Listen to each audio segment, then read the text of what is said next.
উম, আমরা আধুনিক উৎসবের কথা ভাবলে চোখের সামনে প্রথমে কি ভেসে ওঠে বলুন তো? ওই তো বিশাল বিশাল স্পন্সরশিপের ব্যানার, জাঁকজমক। একদম। আর তার সাথে ভিআইপি পাসের লম্বা লাইন, কান ফাটানো আওয়াজ, আর মন্ত্র পাঠ করার জন্য একদল পুরোহিত বা মাঝখানে থাকা মধ্যস্থতাকারী। হ্যাঁ, সেটা তো আজকাল সব জায়গাতেই দেখি আমরা। ঠিক। কিন্তু আজ আমরা এমন একটি প্রাচীন আচারের গভীরে প্রবেশ করব, এই গভীর বিশ্লেষণে আমরা দেখব যেখানে এই সব কিছুর প্রবেশ আক্ষরিক অর্থে সম্পূর্ণ নিষেধ। আপনার সামাজিক বা অর্থনৈতিক অবস্থান যাই হোক না কেন, এখানে কোনো আলাদা ভিআইপি লাইন নেই। একদমই নেই। আপনাকে সেই একই নদীর ঠান্ডা জলে গিয়েই দাঁড়াতে হবে। ঠিক। আর এখানেই এই উৎসবটির সবচেয়ে বড় স্বকীয়তা লুকিয়ে আছে বলে আমার মনে হয়। কোনো নির্দিষ্ট মন্দির বা চার দেয়ালে দরকার নেই। হ্যাঁ, আর সবচেয়ে অবাক করা বিষয় হলো কোনো মূর্তির আরাধনাও নেই, আর আচারের জন্য কোনো পুরোহিতেরও প্রয়োজন পড়ে না। একজন সাধারণ মানুষের সাথে প্রকৃতির সবচেয়ে বড় শক্তির একটা একটা সম্পূর্ণ সরাসরি ফিল্টারবিহীন সংযোগ, তাই না? একদম তাই। সামাজিক স্তরবিন্যাসকে ভেঙে দিয়ে প্রকৃতির কাছে সবার সমান হয়ে যাওয়ার এর চেয়ে বড় কোনো উদাহরণ হয়তো আর নেই। আর এই সংযোগের মূল কেন্দ্রবিন্দুতে রয়েছে সূর্য। কিন্তু আমার কাছে সবচেয়ে অবাক করার মতো বিষয় হলো, এটি মানব সভ্যতার অন্যতম বিরল একটি প্রথা, যেখানে শুধু উদীয়মান সূর্য বা নতুন দিনের প্রতীককে পুজো করা হয় না। হ্যাঁ, বরং ডুবন্ত বা অস্তগামী সূর্যকেও পরম শ্রদ্ধায় আরাধনা করা হয়। ঠিক বলেছেন। তো আজকের এই আলোচনায় আমরা ছট পূজার এই ৪ দিনের শারীরবৃত্তীয়, মনস্তাত্ত্বিক এবং সামাজিক স্থাপত্যের পরতগুলো খুলে দেখব। আমরা শুধু আচারগুলোর কথা জানব না। বরং বোঝার চেষ্টা করব কেন আজকের এই চরম ভোগবাদী যুগেও মানে লক্ষ লক্ষ মানুষ স্বেচ্ছায় এই ভয়ঙ্কর কৃচ্ছ সাধনের মধ্যে দিয়ে যান। একদম। আম, এই কৃষ্ণ সাধন বা শিকড়ের টান বুঝতে গেলে আমার মনে হয় আমাদের একটু ইতিহাসে ফিরে তাকাতে হবে। হ্যাঁ, কারণ ছটের ইতিহাস তো শুধু কয়েকশো বছরের নয়। এর শেকড় রামায়ণ বা মহাভারতের মতো মহাকাব্যের অনেক গভীরে প্রথিত। আমি তো এই শেকড়ের খোঁজে মুঙ্গেরের ইতিহাসটা দেখছিলাম। বিহারের মুঙ্গেরে গঙ্গার তীরে কষ্টহারণী ঘাট বা সীতাচরণ ঘাট নামে একটা জায়গা আছে। হ্যাঁ, জায়গাটা খুবই পরিচিত। তো এর সাথে ছটের একেবারে শুরুর দিকের ইতিহাসের একটা দারুণ সংযোগ পাওয়া যায়। পুরাণ অনুসারে ওই ১৪ বছরের বনবাস শেষে অযোধ্যায় ফিরে আসার পর সীতামাতা নাকি এই মুঙ্গেরেই প্রথম ছট ব্রত পালন করেছিলেন। আসলে যখন জীবনে সবকিছু অন্ধকার মনে হয়, মানে অস্তিত্ব রক্ষার একটা চরম সংগ্রাম চলে, তখন মানুষ কিভাবে প্রকৃতির সবচেয়ে বড় শক্তির কাছে আত্মসমর্পণ করে, ছট মূলত তারই একটা মনস্তাত্ত্বিক রূপ। ঠিক। এর মানে হলো, জীবনের একটা বিশাল যুদ্ধ বা ট্রমা পার করে আসার পর প্রকৃতির কাছে কৃতজ্ঞতা জানানোর এই পদ্ধতিটি হাজার হাজার বছর ধরে আমাদের মানুষের জিনগত স্মৃতিতে রয়ে গেছে। একদম। আর এই কৃতজ্ঞতা জানানোর প্রক্রিয়াটি তো কোনো একদিনের সাধারণ পুজো নয়। এটি আসলে ৩৬ ঘণ্টার নির্জলা উপবাস সহ ৪ দিনের একটা সুদীর্ঘ শারীরিক আর মানসিক পরীক্ষা। হ্যাঁ। আর এই যাত্রার প্রথম দিনটি তো পরিচিত নাহায় খায় নামে। ঠিক। নামটা শুনে প্রথমে মনে হতে পারে সাধারণ স্নান করে খাওয়া খাওয়া, কিন্তু এটি আসলে উপবাসের জন্য শরীরকে প্রস্তুত করার অত্যন্ত সূক্ষ্ম একটি বৈজ্ঞানিক প্রক্রিয়া। হুম।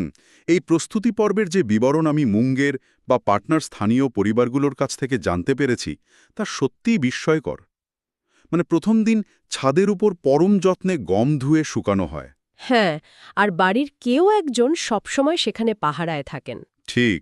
যাতে কোনো পাখি বা প্রাণী এসে সেই গমে একটুও মুখ না দেয় বা এঁটো না করে। এই যে নিখুঁত পবিত্রতা রক্ষার চেষ্টা, এটা শুধু তো বাহ্যিক পরিচ্ছন্নতা নয়। না, মোটেও না। আমার মনে হয় এটা মনকে চারপাশের পার্থিব কোলাহল থেকে বিচ্ছিন্ন করে একটা হাইপার ভিজিলেন্স বা চরম সতর্কতা স্তরে নিয়ে যাওয়ার প্রথম ধাপ। আপনি মনস্তাত্ত্বিক দিকটি খুব সুন্দর ধরেছেন। এই চরম সতর্কতা মূলত ব্রতীদের মনকে ফোকাস করতে সাহায্য করে। আর এই পবিত্রতা তো রান্নার ক্ষেত্রেও সমভাবে প্রযোজ্য।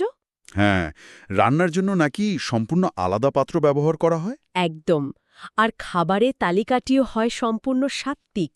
পেঁয়াজ রসুন তো অনেক দূরের কথা, সাধারণ লবণও ব্যবহার করা হয় না এই দিনে। আরে, সাধারণ লবণও না? না, ব্রতীরা খাঁটি ঘি আর সৈন্ধব লবণ ব্যবহার করেন। মূলত কদ্দু বা লাউয়ের তরকারি, ছোলার ডাল এবং অরোয়া চালের ভাত রান্না করেন। এই খাবার নির্বাচনের পিছনে নিশ্চয়ই বড় কোনো কারণ আছে। মানে এই যে সেদ্ধ চালের বদলে অরোয়া চালের ব্যবহার, এটা কি সেই অপরিশোধিত বা একেবারে কাঁচা প্রকৃতির কাছাকাছি থাকার চেষ্টার একটা অংশ? হ্যাঁ, বলা যায়। অরোয়া চাল হল চালের সেই রূপ যার উপর কোনো কৃত্রিম বা তাপীয় প্রক্রিয়াকরণ হয়নি। ঠিক, মানে প্রকৃতির সবচেয়ে কাছাকাছি রূপ। কাকি তাছাড়া যিনি ব্রতী, তিনি তো আগামী ৩৬ ঘন্টা এক ফোঁটা জলও খাবেন না। একদমই না। তাহলে তার আগে এই লাউ বা ছোলার ডালের খাদ্যতালিকা কি আসলে কোনো দীর্ঘ ও কঠিন ম্যারাথনে নামার আগে শরীর ও মনকে সম্পূর্ণ পরিষ্কার বা ধরুন একটা ফ্যাক্টরি রিসেট করার মতো বৈজ্ঞানিক পদ্ধতি নয়? হ্যাঁ, এটি আক্ষরিক অর্থে একটি ফ্যাক্টরি রিসেট। আর শারীরবৃত্তীয় দিক থেকে দেখলে লাউ এবং ছোলার ডাল পাকস্থলীকে খুব ঠান্ডা রাখে। ও আচ্ছা। হ্যাঁ, যেহেতু আগামী কয়েকদিন চরম পানি শূন্যতা আর মানসিক চাপের মধ্যে দিয়ে যেতে হবে, তাই এই খাবারগুলো মেটাবলিজম বা বিপাকীয় হারকে এমনভাবে ধীর করে দেয় যাতে শরীর সেই ৩৬ ঘন্টার ম্যারাথনের জন্য শক্তি সঞ্চয় করতে পারে। অবিশ্বাস্য। আসলে এটি কোনো জাদু নয়, বরং প্রাচীনকালের মানুষের খাদ্য ও শরীরবিদ্যার এক গভীর জ্ঞান। এই ফ্যাক্টরি রিসেটের বিষয়টা এবার খুব পরিষ্কার বুঝতে পারছি। মানে শরীরকে আগে শান্ত ও হালকা করা হচ্ছে, কারণ এরপরই তো আসছে এক চরম ধাক্কা। হ্যাঁ, যেখানে শরীরকে আক্ষরিক অর্থেই পোড়ানো হয়। ঠিক, যাকে বলে খরনা। আমরা এবার দ্বিতীয় দিনের এই আচারে প্রবেশ করছি, যেখানে প্রথম দিনের শান্ত ভাবটা একটা কঠোর তপস্যর্যায় রূপ নেয়।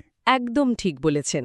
আসলে খরনা শব্দটির মাঝেই সেই কাঠিন্যের আভাসটা লুকিয়ে আছে। এর অর্থ হল শরীরকে পোড়ানো বা নিজের ভেতরের সমস্ত অহংকার, কামনা বাসনাকে দহন করা। প্রথম দিনের ওই আহারের পর সারাদিন নির্জলা উপবাস চলে। এরপর এই দিন সন্ধ্যায় মূলত মূল আচারের শুরু হয়। আমি এই সন্ধ্যার আচারটিতে ব্যবহৃত জ্বালানির বিষয়টা একটু লক্ষ্য করছিলাম। মানে সারাদিন উপবাসের পর সন্ধ্যায় মাটির চুলায় রান্না হয়, আর সেই আগুন জ্বালানো হয় আমের কাঠ দিয়ে। হ্যাঁ, আমের কাঠ। আমের কাঠ কেন? কারণ এতে নাকি ধোঁয়া খুব কম হয় এবং এটি স্থানীয়ভাবে বেশ সহজলভ্য। তো এই আগুনে আখের গুড়, গরুর দুধ এবং চাল দিয়ে তৈরি হয় রসিয়া বা ক্ষীর, আর সাথে থাকে হাতে গড়া রুটি। এখানে যে বিষয়টা আমাকে সবচেয়ে বেশি ভাবায় তা হল এই রসিয়া গ্রহণ করার প্রক্রিয়াটি। হ্যাঁ, সেটা কেমন? ব্রতীরা এই ক্ষীর বা রসিয়া গ্রহণ করেন সম্পূর্ণ নীরবতায়। মানে ঘরের একটি নিভৃত কোণে বসে বাইরের সমস্ত কোলাহল থেকে একদম দূরে গিয়ে তারা এই আহার করেন। আচ্ছা। এর পেছনের মনস্তত্ত্বটি হল একটানা ৩৬ ঘণ্টার নির্জলা উপবাস শুরুর আগে এটি শুধু তো শরীরের শেষ আহার নয়, এটি মনেরও একটা প্রস্তুতি। ইন্দ্রিয়গুলোকে শান্ত করার জন্য এই নীরবতা বা সেন্সারি ডিপ্রিভেশনের খুব প্রয়োজন হয়। দারুণ একটা ব্যাপার। আর এই রসিয়া গ্রহণের পর খাড়নার রাতেই তো মূলত শুরু হয় ছটের সবচেয়ে বিখ্যাত এবং পবিত্র প্রসাদ ঠেকুয়া তৈরির কাজ, তাই না? হ্যাঁ, ঠিক ধরেছেন। অত্যন্ত শুদ্ধতার সাথে গমের আটার মধ্যে খাঁটি ঘি মেশানো হয়, যাকে বোধহয় স্থানীয় ভাষায় ময়াম দেওয়া বলে। একদম ঠিক, ময়াম দেওয়া। এরপর তাতে আখের গুড় বা চিনির মিশ্রণ, সামান্য ময়দা আর সুজি দিয়ে শক্ত মণ্ড তৈরি করা হয়। হ্যাঁ, আর ওই কাঠের বিশেষ ছাঁচ বা সাঁচে চেপে গোলাকার বা পাতার মতো নকশা তৈরি করে সেগুলোকে কড়াইয়ে ফুটন্ত খাঁটি ঘিয়ে একেবারে কড়া করে ভাজা হয়। হ্যাঁ, আর এই ঠেকুয়া তৈরির প্রক্রিয়ায় সবচেয়ে অবাক করা বিষয়টা কি জানেন? কি? যিনি মূল রান্নার দায়িত্বে থাকেন তিনি নিজেও কিন্তু ৩৬ ঘণ্টার নির্জলা উপবাসে আছেন। হ্যাঁ। চারদিকে খাঁটি ঘি আর গুড়ের সুবাস ম করছে, অথচ তিনি বিন্দুমাত্র স্বাদ গ্রহণ করতে পারেন না। লবণ বা মিষ্টি ঠিক আছে কিনা তা দেখার কোনো উপায়ই নেই। ঠিক এই জায়গাটাতেই আমার একটা বড় খটকা লাগে। মানে একটু ভেবে দেখুন, রান্নার সুগন্ধে চারপাশ ভরে যাচ্ছে, কিন্তু স্বাদ দেখার উপায় নেই। হ্যাঁ, এটা খুবই কঠিন। অনেকেই বলেন এটা নাকি অন্ধভক্তি বা জাদুর মতো ব্যাপার, যার ফলে প্রতিবারের স্বাদ একেবারে অমৃতের মতো হয়। কিন্তু আমি এর মাঝে একটু দ্বিমত পোষণ করতে চাই। আচ্ছা, বলুন। শুধু ভক্তিই তো সব নয়। এই যে স্বাদ না দেখেও বছরের পর বছর ধরে নিখুঁত ঠেকুয়া তৈরি হচ্ছে, এর পেছনে কি কোনো পেশি স্মৃতি বা মাসল মেমোরি কাজ করে না? কারণ প্রজন্মের পর প্রজন্ম ধরে তো তারা একই পরিমাপ এবং একই রেসিপিতে কাজ করছেন। আপনার এই পর্যবেক্ষণ অত্যন্ত যৌক্তিক এবং বাস্তবসম্মত। হ্যাঁ, এখানে অবশ্যই মাসল মেমোরি বা পেশিস্মৃতি কাজ করে, কিন্তু একটু ভেবে দেখুন এই পেশিস্মৃতি তৈরি হলো কিভাবে। কিভাবে? এটি তৈরি হয়েছে দশকের পর দশক ধরে পরম ভক্তি আর মনোযোগের সাথে ঠিক একই কাজ করার মাধ্যমে। আপনি যখন নিজের ভোগের জন্য নয়, বরং কোনো পরম সত্তার উদ্দেশ্যে কিছু তৈরি করেন, তখন আপনার মস্তিষ্ক কিন্তু এক অন্য মাত্রার সতর্কতায় কাজ করে। হ্যাঁ, মানে ফোকাসটা অনেক বেড়ে যায়। একদম। প্রজন্মের পর প্রজন্ম ধরে মায়েরা তাদের মেয়েদের বা পুত্রবধূদের শিখিয়েছেন ঠিক কতটুকু চাপ দিলে মণ্ডটা ঠিক মতো তৈরি হবে। এই জ্ঞান তো কোনো রেসিপি বইয়ে লেখা নেই। এটি সরাসরি হাতে কলমে শেখা একটা অসাধারণ শিল্প। খুব চমৎকার একটা বিশ্লেষণ। তো মাঝরাতে তৈরি হওয়া সেই মাস্টারপিস ঠেকুয়াগুলো নিয়ে আমরা এবার প্রবেশ করছি তৃতীয় দিনের আচারে। হ্যাঁ, এই দিনটি কিন্তু উৎসবের সবচেয়ে দৃশ্যমান, রঙিন অংশ। ঠিক, এবং বলা যায় সবচেয়ে ইকো ফ্রেন্ডলি বা পরিবেশ বান্ধব অধ্যায়। একদম তাই। তৃতীয় দিনকে বলা হয় সন্ধে অর্ঘ্য। এই দিন সকাল থেকেই ডালা বা দৌড়া আর কুলো বা স্যুপ সাজানোর কাজ শুরু হয়ে যায়। আর এই দৌড়াগুলো মূলত বাঁশের তৈরি হয়। কোনো প্লাস্টেড বা কৃত্রিম পাত্রের এখানে কোনো জায়গা নেই। আমি দৌড়ার ভেতরের উপকরণগুলোর একটা তালিকা দেখছিলাম। সেখানে ঠেকুয়ার পাশাপাশি থাকে গোটা আখ, কলার কাঁদি, নারকেল, টাপ লেবু বা মিষ্টি লেবু, কাঁচা হলুদ, আদা আর আর সুতনি। হ্যাঁ, সুতনি। এই সুতনি জিনিসটা দেখে আমার একটা চিন্তা মাথায় এলো। এটি তো মাটির নিচের এক ধরনের মিষ্টি আলু জাতীয় মূল। সাধারণত বড় বড় পুজোয় আমরা কি দেখি? দামি, বিদেশি বা আমদানি করা ফলের ছড়াছড়ি। হ্যাঁ, আপেল আঙুর এসবই তো দেখি। ঠিক, কিন্তু এখানে দেখছি এই সুতনি বা আখের মতো একেবারে স্থানীয়, অপরিশোধিত বা অবহেলিত মূল ও ফলমূলের ব্যবহার। এটি কি আসলে স্থানীয় কৃষি অর্থনীতির একটা সরাসরি চিত্র, বা ধরুন একটা অ্যাগ্রিকালচারাল স্ন্যাপশট নয়? মানে একেবারে নিখুঁত একটি সমাজতাত্ত্বিক বিশ্লেষণ করেছেন আপনি। দৌড়ার এই ঝুড়িটি আসলে একটি নির্দিষ্ট অঞ্চলের খরিফ শস্যের বা স্থানীয় কৃষির একটা ব্যালেন্স শিট বলা যায়। বাহ! ছট পুজো সরাসরি কৃষকদের সাথে যুক্ত। এখানে ওই আপেল বা আঙুরের মতো বাণিজ্যিক ফলের কোনো বাধ্যবাধকতা নেই। প্রকৃতি তার মাটিতে ওই ঋতুতে যা কিছু উৎপাদন করেছে, মানুষ ঠিক সেই কাঁচা অপরিশোধিত ফসলগুলোকেই সূর্যকে নিবেদন করছে। খুব সুন্দর একটা ব্যাপার। হ্যাঁ, এটি মূলত বাণিজ্যিক বাজারকে পুরোপুরি পাশ কাটিয়ে কৃষকের সাথে প্রকৃতির সরাসরি একটি আদান-প্রদান। আর এই বিশাল এবং ভারী দৌড়া মাথায় নিয়ে পরিবারের সদস্যরা যখন খালি পায়ে গান গাইতে গাইতে নদীর ঘাটের দিকে এগিয়ে যান, তখন একটা অদ্ভুত আবেগঘন পরিবেশ তৈরি হয়। একদম। ব্রতীরা কোমর জলে দাঁড়িয়ে অস্তগামী সূর্যের দিকে মুখ করে আরাধনা করেন এবং সুপের ওপর দুধ ও গঙ্গাজল ঢেলে সূর্যদেবকে অর্ঘ্য নিবেদন করেন। আর ঠিক এখানেই ছটের সেই গভীর দার্শনিক দিকটি উন্মোচিত হয়। পৃথিবীর প্রায় সব সংস্কৃতিতেই তো উদীয়মান সূর্যকে পুজো করার রেওয়াজ আছে।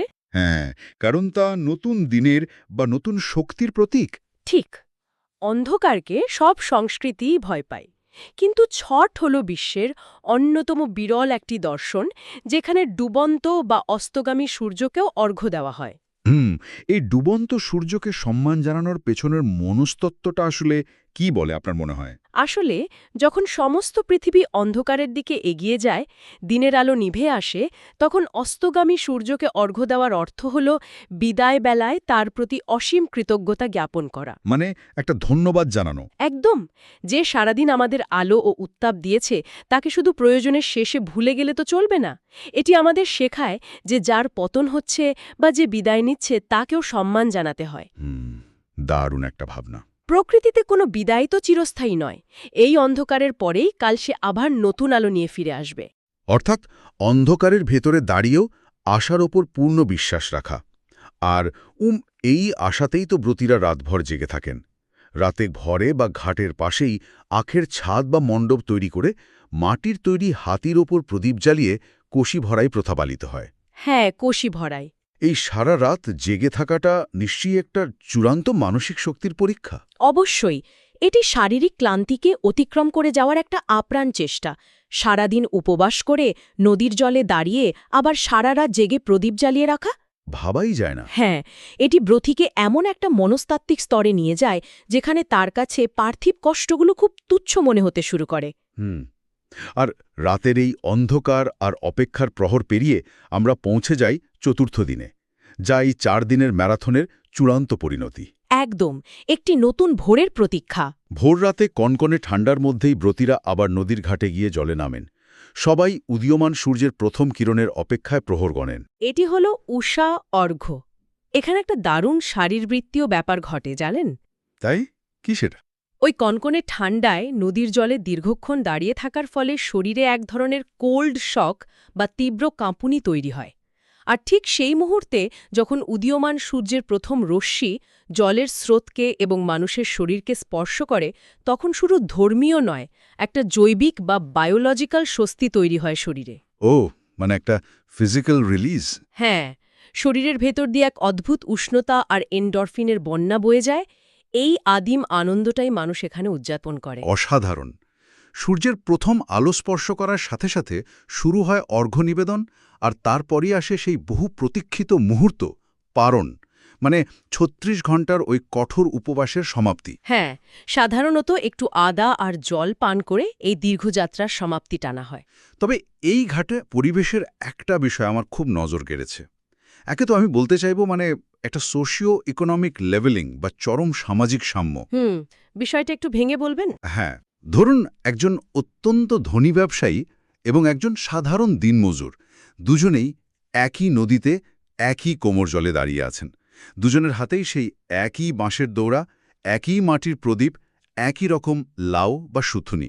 একদম ঠিক। এখানে কেউ টাকা দিয়ে সামনের সারিতে যাওয়ার টিকিট কাটতে পারে না। নদীর ঢেউ আর সূর্যের আলো কারোর ব্যাংক ব্যালেন্স দেখে তো ঠিক হয় না। আধুনিক সমাজে যেখানে প্রতিটি পদক্ষেপে শ্রেণীবিভাজন এত প্রকট, সেখানে জলে দাঁড়িয়ে থাকা এই মানুষগুলোর মাঝে যে একটা সাম্য তৈরি হয়, এটা সমাজতাত্ত্বিক দিক থেকে এক অভাবনীয় দৃশ্য। আপনি সত্যি একটি অসাধারণ দিকের উন্মোচন করেছেন। এই উৎসবটি আসলে অহংকার চূর্ণ করার একটি প্রাতিষ্ঠানিক রূপ। আর এই শিকড়ের টানের কারণে জীবিকার তাগিদে বা পড়াশোনার জন্য যারা বিহার, ঝাড়খণ্ড বা উত্তরপ্রদেশের গ্রাম ছেড়ে দিল্লি, মুম্বাই বা বিদেশে পাড়ি জমিয়েছেন, তারা বছরের এই সময়টায় মরিয়া হয়ে বাড়ি ফেরেন। ঠিক। হাজার হাজার কিলোমিটার পাড়ি দিয়ে এই নদীর ঘাটে এসে দাঁড়ানোটা তাদের কাছে আত্মপরিচয়ের একটা বড় নোঙর। আর এই বাড়ি ফেরার আবেগকে আরও কয়েক গুণ বাড়িয়ে দেয় শারদা সিনহার মতো শিল্পীদের গাওয়া লোকগীতিগুলো। কাঁচ বাঁশকে বহঙ্গিয়ার মতো গানগুলো যখন বাজতে শুরু করে, তখন একটা অদ্ভুত নস্টালজিয়া তৈরি হয়। হ্যাঁ, গানগুলো একেবারে গায়ে কাঁটা দেয়। এই গানগুলোর বিশেষত্ব হল এগুলোতে কোনো চড়া সুর বা কৃত্রিমতা নেই। এগুলো যেন সরাসরি গ্রামের ধুলোমাখা পথ আর মাটির উঠোন থেকে উঠে আসা সাধারণ মানুষের জীবনের কথা বলে। ঠিক বলেছেন। এই লোকগীতিগুলো তো শুধু গান নয়, এগুলো এক একটা শেকড়ের টান। এগুলো তৈরি হয়েছে নদীর ঘাটে, ওই উঠোনে গম শুকানোর সময় নারীদের দৈনন্দিন কাজের ভেতর দিয়ে। তাই এর আবেদন এত বেশি সরাসরি এবং নিখাত। একদম। আমাদের আলোচনার একেবারে শেষ পর্যায়ে এসে যদি আমরা এই ছট পূজার এই 4 দিনের যাত্রার পরিবেশগত দিক বা ইকোলজিক্যাল ফুটপ্রিন্টের দিকে তাকাই, তবে সেখানেও একটা বড়সড় মাস্টার ক্লাস লুকিয়ে আছে। হ্যাঁ, অবশ্যই। একটু খেয়াল করে দেখুন, বাঁশের দোড়া, মাটির প্রদীপ, কলাপাতার ব্যবহার, প্রকৃতির ফলমূল, এই 4 দিনের আচারে ব্যবহার করার সমস্ত সামগ্রী কিন্তু পুরোপুরি পচনশীল বা বায়োডিগ্রেডেবল। শুধু পচনশীল নয়, আমি এটাকে বলবো একটি পুনর্জন্মের বা রিজেনারেটিভ চক্র। একটু বুঝিয়ে বলবেন? ধরুন, কৃত্রিম রঙে রাঙানো কোনো মূর্তি বা প্লাস্টিকের ফুল যখন নদীতে ফেলা হয়, তা জলের বাস্তুতন্ত্রকে ধ্বংস করে। কিন্তু ছটের এই দোড়ার উপাদানগুলো যখন নদীর জলে অর্পণ করা হয়, তা ধীরে ধীরে জলে মিশে যায় এবং জলজ প্রাণীদের খাদ্যে পরিণত হয়। ও, একদম তাই। এটি প্রকৃতির জিনিস প্রকৃতিকে এমনভাবে ফিরিয়ে দেওয়া যাতে প্রকৃতির কোনো ক্ষতি না হয়। মানে এটি প্রমাণ করে যে ছট কেবল একটি ধর্মীয় উৎসব নয়, বরং এটি প্রাচীনকালের এমন একটি নিখুঁত পরিবেশবাদী আন্দোলন যা হাজার হাজার বছর ধরে উৎসবের রূপ ধারণ করে সমাজের মধ্যে টিকে আছে। ঠিক। সারসংক্ষেপ টানতে গেলে বলা যায় এটি এমন একটি যাত্রা যেখানে মানুষ চরম কৃচ্ছ সাধনের মাধ্যমে নিজের মনকে নিয়ন্ত্রণ করে, সাম্যের শিক্ষা নেয় এবং সর্বোপরি প্রকৃতিকে ভোগ করার বদলে তাকে পরম শ্রদ্ধা করতে শেখে। জল, মাটি, আগুন, বায়ু এবং আকাশ এই পঞ্চভূতের প্রতি মানুষের যে অনন্ত দায়বদ্ধতা রয়েছে, ছট আমাদের বারবার সেটাই মনে করিয়ে দেয়। একদম ঠিক। আজ আমরা বুঝতে পারলাম যে কোনো মন্দির বা মধ্যস্থতাকারী ছাড়া এই আরাধনার পেছনের আসল শক্তিটা কোথায় লুকিয়ে আছে। যখন প্রকৃতি নিজেই ঈশ্বর এবং প্রতিটি মানুষ যখন সেই প্রকৃতিরই অংশ, তখন সেখানে কোনো মাধ্যমের আর প্রয়োজন থাকে না। ঠিক তাই। হুম। আজকের এই গভীর আলোচনাটি আমরা এমন একটি প্রশ্ন দিয়ে শেষ করতে চাই, যা আমরা যারা শুনছি তাদের সবাইকে হয়তো একটু ভাবাবে। আধুনিক যুগে যেখানে আমাদের চারপাশের সমস্ত উৎসবই অতিরিক্ত কোলাহল, আলোর ঝলকানি আর কে কত টাকা খরচ করল তার এক অন্তহীন প্রতিযোগিতায় পরিণত হয়েছে, হ্যাঁ, দুর্ভাগ্যজনকভাবে সেটাই সত্যি। এখানে ছটের মতো একটি অত্যন্ত ব্যক্তিগত, নীরব ও সরাসরি প্রকৃতির সাথে সংযোগ স্থাপনকারী আচার আমাদের সামনে এক অদ্ভুত আয়না তুলে ধরে। এ আচার কি আমাদের এই কঠিন প্রশ্নটি করতে বাধ্য করে না যে সবকিছু থেকে বিচ্ছিন্ন হয়ে কোনকনে ঠান্ডা জলে কোমর ডুবিয়ে একটি পবিত্র সূর্যোদয়কে হৃদয় দিয়ে অনুভব করার মতো সেই নীরবতা বা স্থিরতা আমাদের ভেতরে আজও কি অবশিষ্ট আছে?